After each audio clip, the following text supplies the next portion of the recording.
Hi, everyone, and welcome back to Erasing the Stigma. I am so honored and excited to be here today with Miss Phyllis Munyi.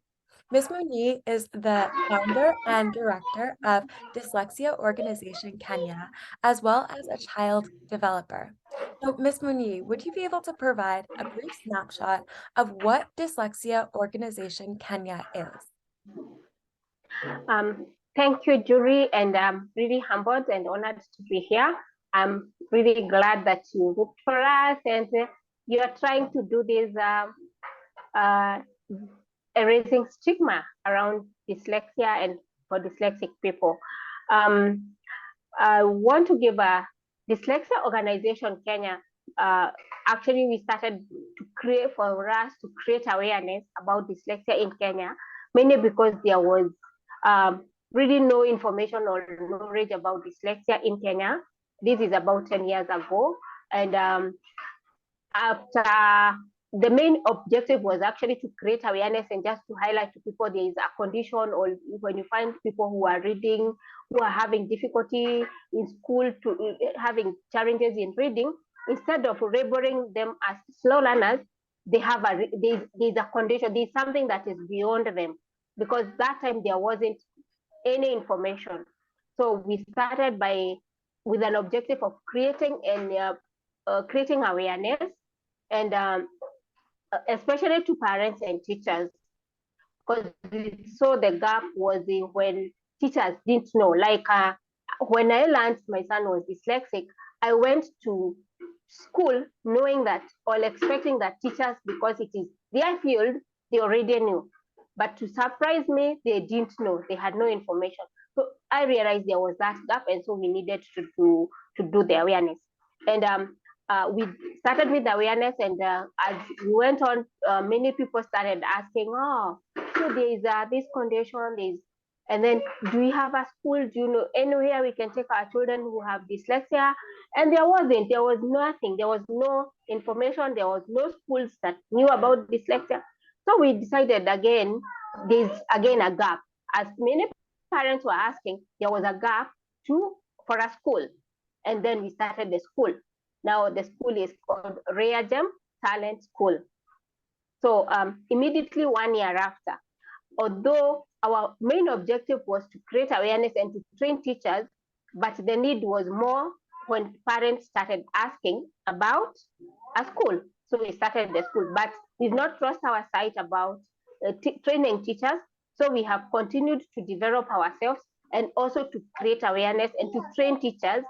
So what we do at Dyslexia Organization, now we have the school, we have an assessment center, we do assessments for children for running difficulties. We have parents groups that we organize meetings and workshops for parents to create awareness. We also go to forums like church, schools, anywhere we can find audience to create awareness, because there's a huge gap to learn for parents to understand about dyslexia. So basically, that's what we do. We also have youth groups for young people who have dyslexia, who come together. And then we also partner with International Dyslexia Association, where we attend the forums, we do the trainings, attend the conferences, and also we have benefited from trainings from organizations and schools at US and other places. Yes. That is so amazing, all of the work that Dyslexia Organization Kenya is doing. And I was really touched by what you were saying about the fact that there was not a lot of awareness for dyslexia in Kenya. And that is a very prevalent thing, because when there's not awareness for dyslexia, that's where I've seen that stigmas arise, because Yeah. I personally believe that stigmas are from a lack of understanding. So it's so special and important that you guys created this safe space in the school and forums in the youth group for students who have dyslexia to be able to provide a space where there is awareness that is very prominent, but also where they can express themselves and they don't feel like the word you used is a slow learner. They understand that this is something that is beyond their control. And I feel like understanding that it's beyond their control kind of gives them power in a paradoxical sort of sense because they can understand then what is in their control and how they can work with the things that are in their control pertaining to dyslexia. So I really commend you and the organization for all of the work that you guys are doing, which is so amazing. And so, like you said, 10 years ago, there wasn't a lot of information and understanding about dyslexia in Kenya. So, since then, have there been any policies that Kenya has put in place for students with dyslexia or just learning disabilities in general? Um, Even before we had our organization, there were policies regarding special education. But what you find even today, more emphasis is on visible learning difficulties. Visible, what you can see, hearing, sight, physical disability. That's what the emphasis has been. Even today, although we have tried to push for recognition of hidden learning difficulties, and especially at the teacher training institution, there's still no any accommodation given to students or learners with hidden learning difficulties, except for only 30 minutes. So the policy that is there is only for giving a, a blanket accommodation for during exam time for children, 30 minutes extra time during exam. So I would say that is the only sort of recognition that there is. The policy is not really touching on dyslexia or even specific learning difficulties. It is one that is covering all special needs. Oh, wow. And it is at the our during the national examination, because in Kenya we have one national exam that all the students at a certain level, when they are leaving primary school to go to high school, they sit for a national examination at the end of 8 years. And during that time, that's when now they have extra time, 30 minutes. That is the only recognition that the government has allowed. And but since we started the organization, the organization have started uh, bringing this awareness, like a conversation with the Minister of Education and other stakeholders to show them that having ministry or accommodation for only 30 minutes is not sufficient for a person who has a problem with reading. Even if you give them a whole one day, they will not be able to read. They need different sort of accommodation that would help them to provide lack of a better word, a ramp for like you would provide for the people with this wheelchair. So even people with learning difficulties, they require their own ramp. That's where they slide using the wheelchair. I have a problem with R and L, so you excuse me there. So yeah, that's what we are trying to tell them, to create this, to bring this awareness that they require a different sort of accommodation. Yes. So as you say, policies have and were there, but they are not specifically targeting hidden learning difficulties, even not around dyslexia, but hidden learning difficulties. And also teacher training institutes, they have not come up with the teaching methods, or they are not teaching all the teachers how to recognize and identify dyslexia or learning difficulty, specific learning difficulties in school. So you find teachers who are at the colleges, leaving the learning institutions to come and now interact with the teachers. They are coming with the lack of knowledge about how to identify these learners. Yeah. Wow. And I 100% agree with what you're saying about dyslexia being a hidden disability, learning disability. If you saw someone with dyslexia, I mean, you can't identify them based on the way that they look or appear. And it's so much in a way, harder to advocate to build a ramp for someone with dyslexia because you can't see why they need this ramp compared to someone who is in a wheelchair, which is something Mhm. that brings up a unique issue for dyslexia and some of these other hidden learning differences and disabilities because for those who don't necessarily have dyslexia or don't understand dyslexia, it's a lot harder to show them why we need these accommodations or why this blanketed 30 minutes wouldn't work, like you said, because even if I got an extra 30 minutes, that's not going to improve your ability to read through a passage. You're going to struggle the same, like you said, in 30 minutes or a day, or with even out that extra time. So I really do appreciate your advocacy for people with dyslexia and the persistence and resilience that you guys have had in a for a government that hasn't necessarily recognized these hidden disabilities because it is such a feat to overcome because well one yes you do have to overcome the feat of trying to get these accommodations, you also have to overcome kind of the unique or more unique feat of explaining why we need these accommodations in the first place. And these the difficulty of advocating for a hidden learning disability pertains to dyslexia, but you could also see that with mental health issues. I mean, and that kind of Yeah. correlates with dyslexia because some people with dyslexia who aren't maybe aware that they have dyslexia or not they're not getting the accommodations that they need, that can create some mental health difficulties, and that's also something that's Mhm. hidden. You can't recognize if someone has a mental health difficulty just by looking at them. And so Dyslexia Organization Kenya provides a workshop called Dyslexia and Mental Health. And would you just be able to elaborate on your experience of the either psychological or psychosocial effects that dyslexia has had on students and basically what your workshop does to provide awareness to these mental health difficulties that can arise from dyslexia. Thank you.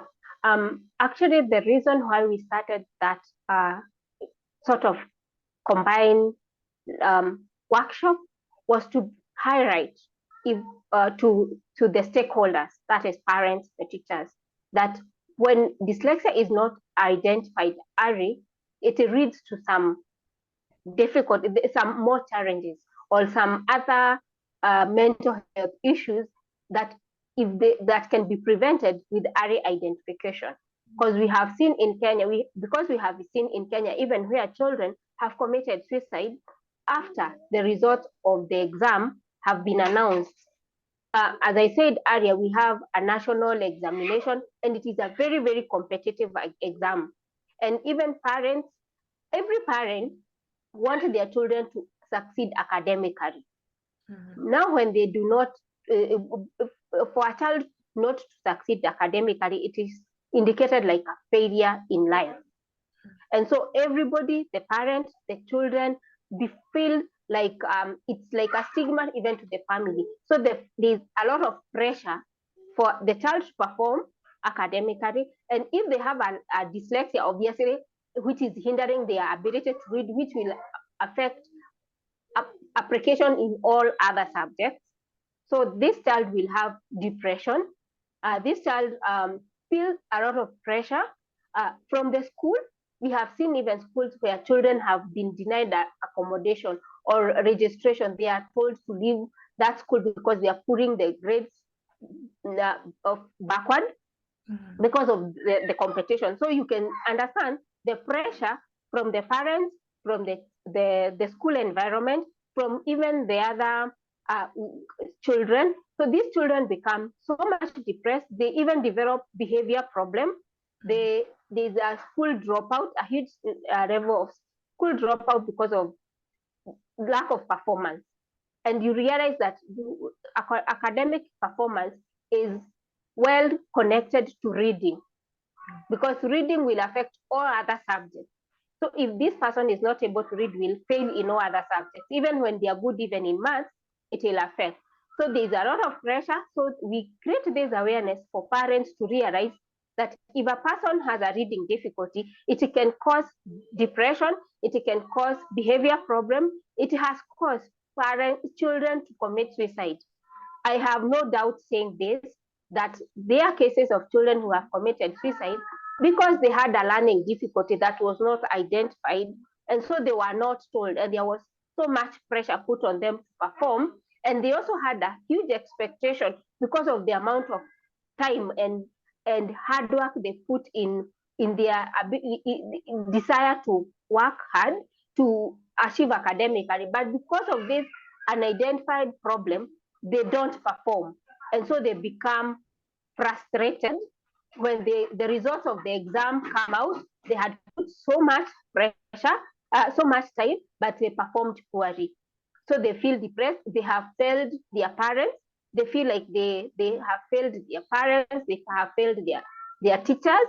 They have failed their colleagues. And so the only way out is to, of course, is to take away their life. Of course, this is from a depression that is again not recognized. It is not recognized and addressed. So that's why we talk about dyslexia and mental health. How can dyslexia cause mental health?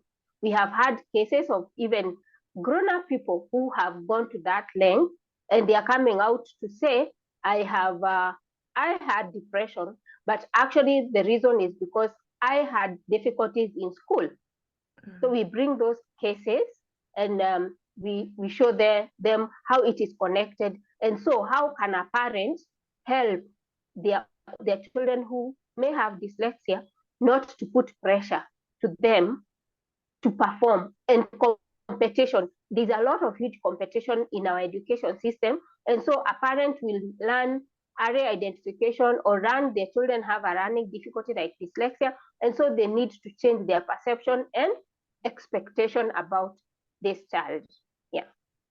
That is extremely heartbreaking at the severity of the effect that dyslexia, when it goes undiagnosed, can cause, and the depression that it can cause, and the extent of this depression. And when you were speaking, I was actually thinking of a quote from, I think it might have been Albert Einstein, but it reminded me of this pressure that students with dyslexia put on themselves in a situation that they can't necessarily control. And the quote was that if you ask a fish to climb a tree, the fish is going to feel like stupid, or it's going to feel incapable. And that wasn't the exact quote, but that was the general gist of the idea. And that's sort of like you were talking about with these students who have dyslexia and or another learning difference, and it's undiagnosed, and they put so much pressure on themselves from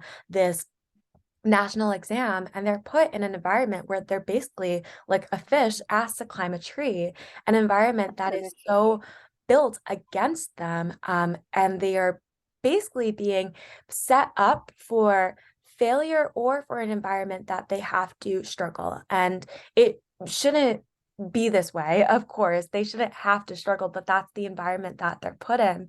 And with this pressure that they're putting on themselves, and the fact that their dyslexia is undiagnosed, they feel like it's their fault. It's them personally that is the one that is a failure, instead of understanding that, like you said earlier, dyslexia is something that they can't necessarily control. And going back to that quote, if you put a fish in water, it's going to succeed. It's going to be able to excel, and it's going to have a lot of advantages that a land-barren animal that climbs a tree is not going to necessarily have. And so I find it so inspiring, and also deeply important, that you and your organization are bringing a lot of awareness to how parents can identify whether their child has dyslexia or another learning disability at a young age, because once that is identified, a parent can seek out ways in which they could basically put their child in water, ways in which their Mhm. child can succeed, and to not put necessarily so much pressure in this one sort of Mhm. sense that their child has to be an amazing reader, an amazing writer. And not to say that people with dyslexia can't be amazing readers or writers, but they're not going to necessarily go down the traditional path of reading and writing. So, for example, I personally have dyslexia and I love to read, but I'm not reading book after book. I'm listening to audiobook after audiobook. And that doesn't take away from the fact that I'm not a proficient reader or a proficient writer. It's just that I'm not necessarily climbing that tree. I'm not going through the traditional sense of reading and writing. I have to find a new path Mhm. or swim in the water. So I really find that extremely inspiring, the work that you are doing. And so I have a follow-up question. So you were talking about how there are a lot of adults that you've encountered that said that they experienced depression because they went through school thinking that it was their personal fault that they were not doing well in school, and they developed depression from this mindset. And so, what would you say to someone who is undiagnosed with a learning disability and they're struggling through school and they're putting this pressure on themselves? How would you help them cope with their struggles that they're facing? And how would you basically tell them to not put this pressure on themselves? Actually, this happened like today. A girl who, okay, she's really a youthful person, has came to our office. She's not, she's already an adult and has left school, but she got the word dyslexia and learned about us, and then she wanted to come and like talk to her and tell her what does she do? Like, what can she do? She's feeling inadequate. She's even not able to apply for a job because every time she's writing, she's able to read and she's able to write and she's able to even compose a letter. But every time she sits down to write a letter, there's a small voice telling her, you are not adequate. Mhm, There's that fear. So what I tell children or young people who have of or who may have dyslexia and even the parents, first and foremost, find out what is this person good at.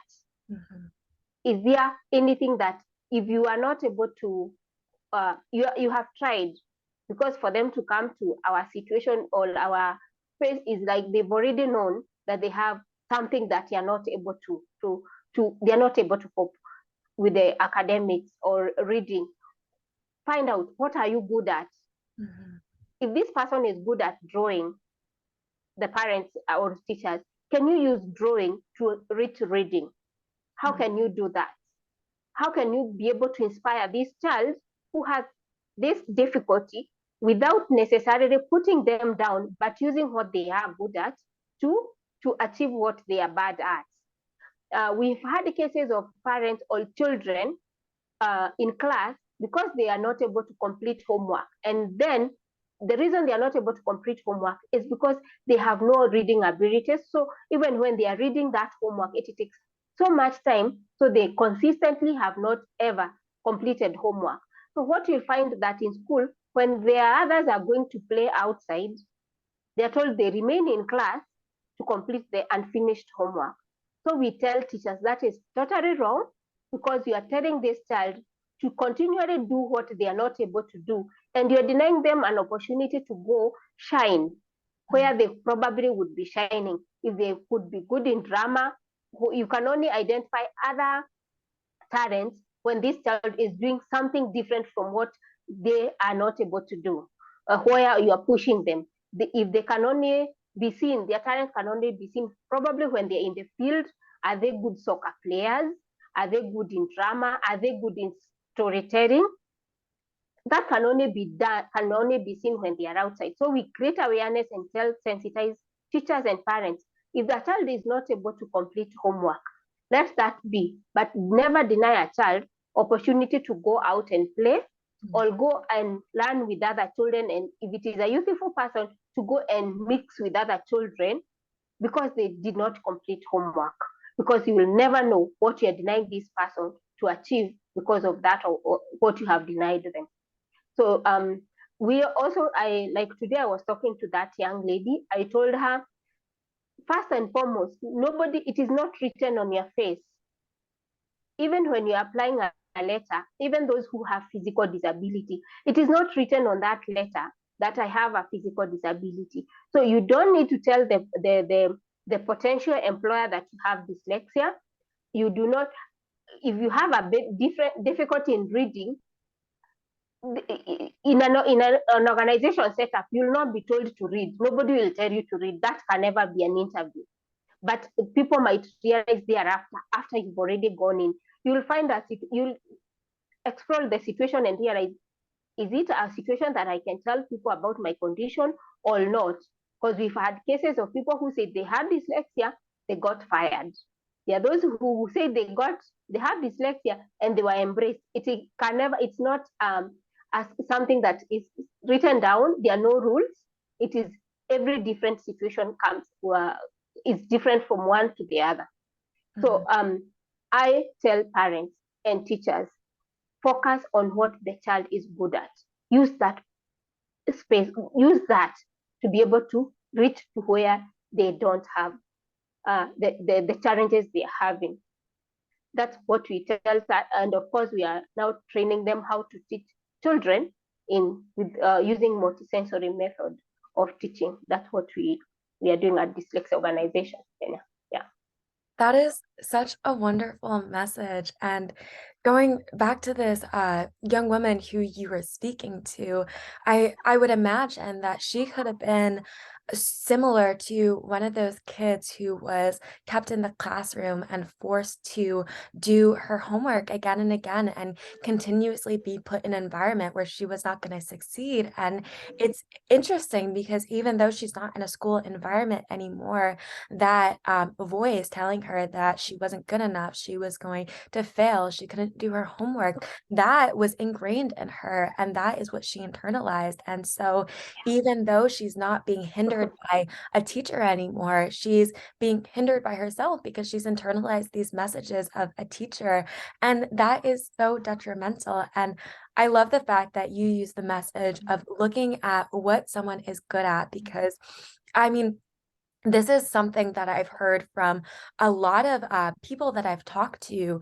pertaining to these Erasing the Stigma interviews. And this is one of the biggest messages that I've taken away personally, because I feel like whether you are in Kenya or the United States or another country, in my experience, the way that all of these educational systems are set up is sort of in a one-track mindset, in the idea that if you cannot succeed doing these readings and these writings, then you cannot succeed in general.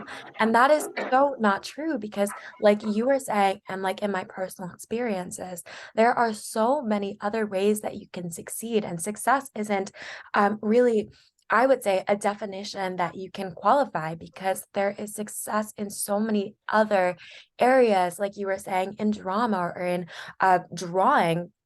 And so for kids to grow up in educational systems, and like I was saying, this doesn't just pertain to Kenya, this can be seen prevalently in America as well, in other countries, that if you're growing up in an educational system that's saying that there's only this one traditional way to succeed, and if you're not good at reading and writing, then you cannot succeed in general, kids internalize this like that young woman internalized it. And it's so important for parents and teachers to recognize these kids' strengths in other areas, because I mean, that's what I do with my Color and Confidence program. I use art to show kids who are good at art that they don't necessarily have to be proficient at reading a book to understand the message of the book, because they could use art to understand it and understand it through drawing. And there's so many other techniques.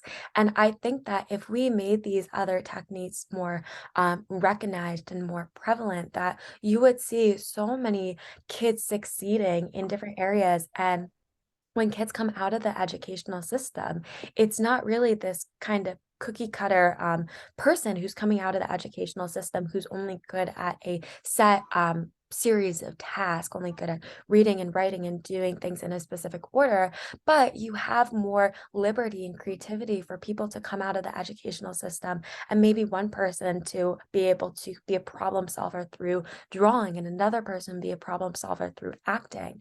And so I think that is such an inspirational message to look at what a child is good at and to really foster what that child is good at and understand that there's not this one track mindset of success, and that if a child is good at acting, for example, there are so many doors that can open pertaining Yeah. to acting and in that field of success. So I really just appreciate that message that you are spreading, because I'm also trying to spread a similar message in that. So one of my other questions for you is that I've seen in your conversation, and just to backtrack a little bit, I really appreciate the opportunity to speak with you because I haven't spoken with a dyslexia organization in Africa, or I've never spoken to a dyslexia organization in Kenya. And I really love being able to speak to people and organizations from different countries, because I find that we're Mhm. all trying to conquer the same goal in spreading awareness about Mhm. dyslexia and to try to uplift people with dyslexia. But in every single country that you're Mhm. looking at, we're using some different tactics. And I think that's so amazing with, let's say, what the International Dyslexia Organization is doing in bringing all of these countries together, because I think that the tactics you're using, people from another country can adapt, and the tactics that people from another country can adapt, you can adapt. So it's kind of like this give and take. And so I just love being able to talk to people from different countries or of different mindsets to be able to learn. So in that mindset, I would love to know, in your opinion, if there is one thing that Americans can take away from Kenya's response to dyslexia, and one thing that Kenyans can take away from America's response to dyslexia. Wow. Um, we Kenya can take a lot from US uh, response to dyslexia. Yes, perfectly that we can for sure we have, and we have done that, and we are continually learning from what Americans are doing. Considering the period of the Dyslexia Organization, or dyslexia has been in awareness in US, there's a lot of things that has been done, developing courses for teachers, developing um, teaching methods that have been is really well researched and being now implemented. We have done that, and we are appreciating that so much, because it is now changing our teaching methods, especially in a small scale, yes, but it's something that we want to scale up and have it developed to be done across for all teachers. Um, that is amazing, and we have done that. And again, getting that opportunity to just interact, as I said, we have learned a lot from I know you're in New Jersey, you know, the Parent Dickinson University. We've connected with them. We have a lecturer there who is teaching our assessor here, and my partner Nancy, and other organizations at the US. You've done amazing work. There's a lot of content and material that we are borrowing from there. So in a nutshell, I can say there's so much that we have borrowed already, and we can borrow from the US. Um, Something that I would wish probably to the US can maybe implement, which not that we have implemented in Kenya, but it is something that we are also aspiring to, is that the teaching methods and identification of screening of dyslexia is made global, so that teachers in the training institution, in teacher trainers, the time they are leaving their teaching institution, like before they go to school, it is made for all, at all levels. Mhm. Those who are going to teach primary school should know how to identify. It should not be only left to teachers in special education, or it should not be like a choice. It should not be pushed to the, like, parents are the one who are coming and demanding for it to happen, for teachers to learn about learning difficulty or identifying children with dyslexia. It should be put in a teacher training, like all teachers should be able to identify. The minimum requirements is that all teachers should be able to identify children with dyslexia.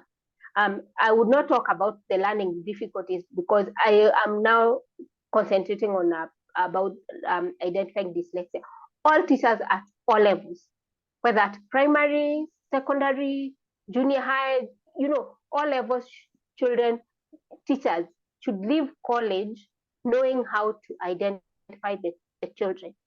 Even to the level of assessment, it should not be a choice. It is not.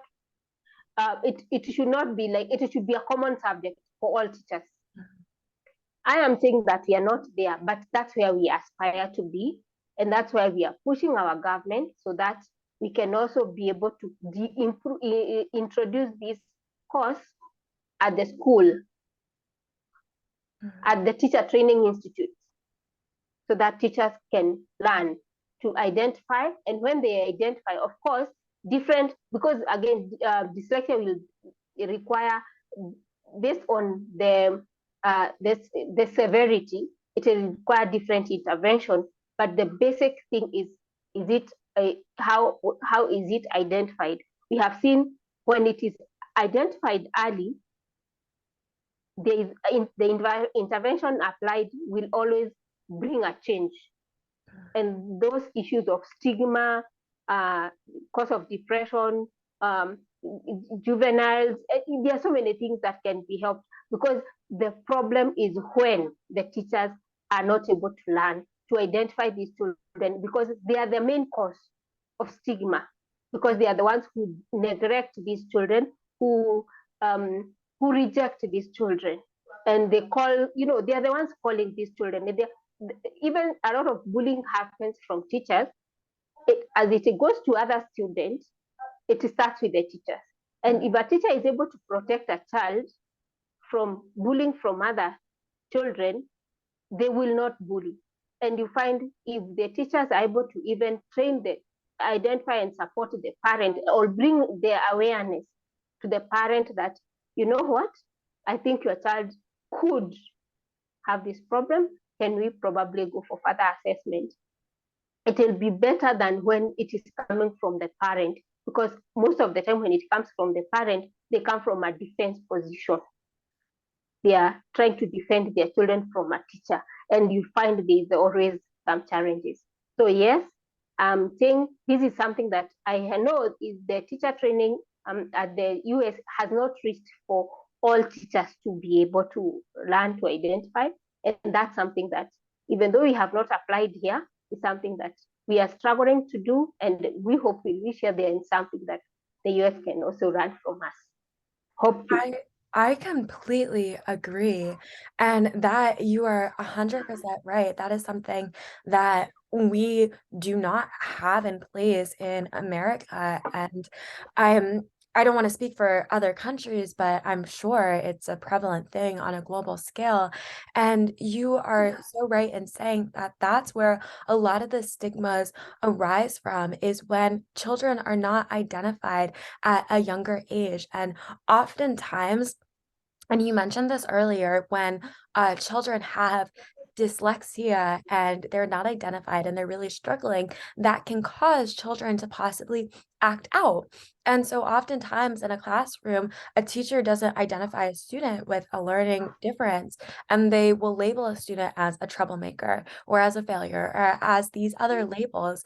And I feel like when kids in a school setting are being labeled, we don't look at the underlying cause of these labels because a child isn't just a troublemaker. There is an underlying cause of where their behavioral issues come from, or someone doesn't just become depressed. There's an underlying cause of that depression. And so I think that's such an important thing for teachers to be able to recognize that there is an underlying cause and that this should be at a broad scale level for all teachers to be able to recognize these underlying cause rather than just aiming for these labels, and that these labels will affect these children into adulthood, like you said with that young woman that you spoke with who had that voice in her head saying that she wasn't good enough, probably because of these labels that were tacked onto her when she was younger. And I think that is so important as well because, like you were saying, if it comes from a parent is advocating for their child, but it comes from a defensive sort of way rather than, I guess, working on an attack or being proactive in the teacher being the one identifying it. And there's also a second, I guess, sort of scenario where a parent doesn't know what to ask for. And so they're not even able to defend their child because they don't necessarily know what they're supposed to be defending their child against. They might not be educated on dyslexia or the signs that arise from dyslexia. And so it's important also because teachers have the advantage of seeing a child in a school setting, seeing a child when they are forced to read or forced to write or forced to do other some other tasks like this. But say a parent might not be with their child when their child's doing homework. Say a parent's working. I mean, the parent might not necessarily be there when their child doing their reading homework, their writing homework. And so an example that you're giving with this child consistently not doing their homework, they also might not have a parent at home who's saying, please do your homework, let me help you with that. And so that parent might be blindsided when they're pulled into a conference with the teacher and being told that their child is not doing their homework. And that's not the parent's fault that they're not necessarily seeing this. And I think that that should be something that teachers should be able to recognize. And if they're not necessarily recognizing it to the extent that saying that, oh, they have dyslexia or they have ADHD or something else, to be able to say that, yes, this child is acting out, but I'm not going to be labeling them as a troublemaker because I know there's an underlying cause of this, or I'm not going to label them as a failure.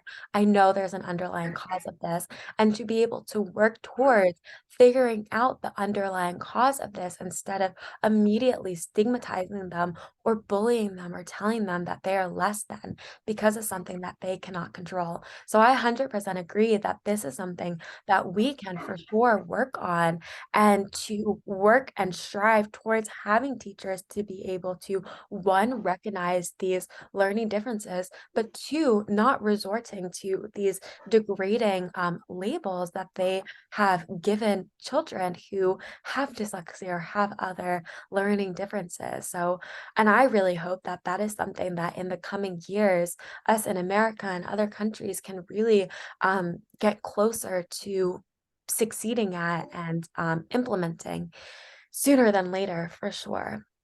So, my last question for you, and before I ask you this last question, I just really appreciate speaking with you and learning about Dyslexia Organization Kenya's work. And it's extremely inspiring to me what you guys are doing. So, I just really appreciate having the time to speak with you. But my last question for you is, what is one thing that you think our listeners can do to erase the stigma behind language-based learning differences?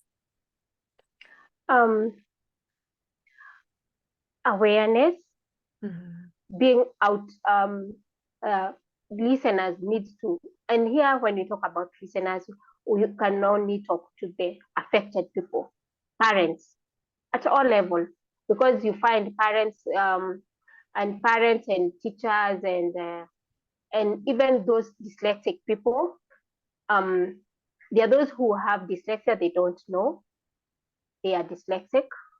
They only know that they are not like other regular people. They can't understand, why did I have hard time in school? Why did I have all that? But most importantly is awareness, having some sort of awareness that yes, I am different, and I am different because of this. And this is how if I have a reading problem or a learning difficulty or a learning difference, what can I do different? A parent who learns about their child having this language-based difference, language difficulty, they need to understand, yes, they exist, these things are there, we are all made differently. Their competition in performance should completely be eliminated, and they can only do that from an awareness position. The same with the teachers, they need to be aware that children are not like they're different personalities, so expectation that different children, people will perform same, it is really a fallacy. That people, because of their differences from many angles, from their environment and all that, there is this expectation that language or they will be different. So when it comes to expectation, first they are aware that people are different, and even from understanding, basically in a school, not expect that people will perform the same or will have the same excellence in academic and all that. And also to know that there's so many ways you can use different ways to form, to address language-based difference. It is not a failure. It is not like people cannot read. And also the question is, really, if I can't read, what are there other alternatives? Mm-hmm. Like you are not able to read, you are not reading, but you are not failing to enjoy reading because you are listening to video, to virtual books. So and that helps you to even broaden your vocabulary, and even where you have no reading words, you have difficulty reading words, but at least when you hear it, when you see it, you'll be able to recognize it and be able to pronounce it. Mm-hmm. But if people give up, like, yeah, my child is having difficulties in reading, he's not performing well, and then you give up, parents need to find alternative ways how to address this problem, and that will remove stigma. What we have seen with many people here in Kenya, especially in the let's say up class, I find people talking of kids are speaking very nice English. English is our second language, or our school language. That's the language that is used in school and in business. And you find these children are speaking very, very good language, English, but they cannot read. And there's that disparity. Like, why is he able to speak very big vocabularies and even understanding, but he cannot be able to read?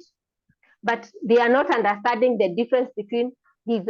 You speaking is natural, kind. If you are able to speak and listening, they have no problem. But when reading is a science by itself that needs to be taught differently. So again, even the approach of all the method used to teach these children should not be really a broad spectrum. It needs to be tackled differently. So awareness is the key to helping not only the language-based differences, but in anything, even other learning difficulties, it starts from awareness. And right now there is internet. Many people, like even in Kenya, many people are able to access internet, even if it is for a small few minutes. You can buy we are able now to get it on our phones or everywhere. So if a parent realizes that their child is somehow different in some way, they can always seek from the internet and not shy away to ask from the colleagues, the teachers. And when they learn, it also is important to talk about it. Share it out without. The more you share, the more you learn. Yes. I completely agree. That was a phenomenal response, because I truly do believe that stigma is, and like you said, not only pertaining to dyslexia or language-based learning differences, but differences in general, stigmas do arise from the lack of understanding and the lack of awareness. And awareness is such an important thing because, like we were talking about before, when people are being mislabeled in classrooms and being labeled as unintelligent or as slackers or as troublemakers, those labels come from the lack of awareness and not understanding where these issues are arising from. And I believe that awareness also provides a path as to what your alternatives are. Because if you're not aware of an issue, you're not going to be aware of the alternatives. But when you Mhm. are aware of these alternatives, you'll be able to have a larger understanding of the successes that you can conquer and that you have availability to. So I truly agree with you that awareness is something that is so important to erasing stigmas. So I just want to thank you again so much for speaking with me and educating me on the Dyslexia Organization Kenya. And I really appreciate our conversation. I want to thank you very much. I want to invite my colleague and my partner and my sister. We are doing Dyslexia Organization Kenya with my twin sister. Oh, So wow. I'm actually in her house. I want to let her come and say hi to you. Oh, yes, please.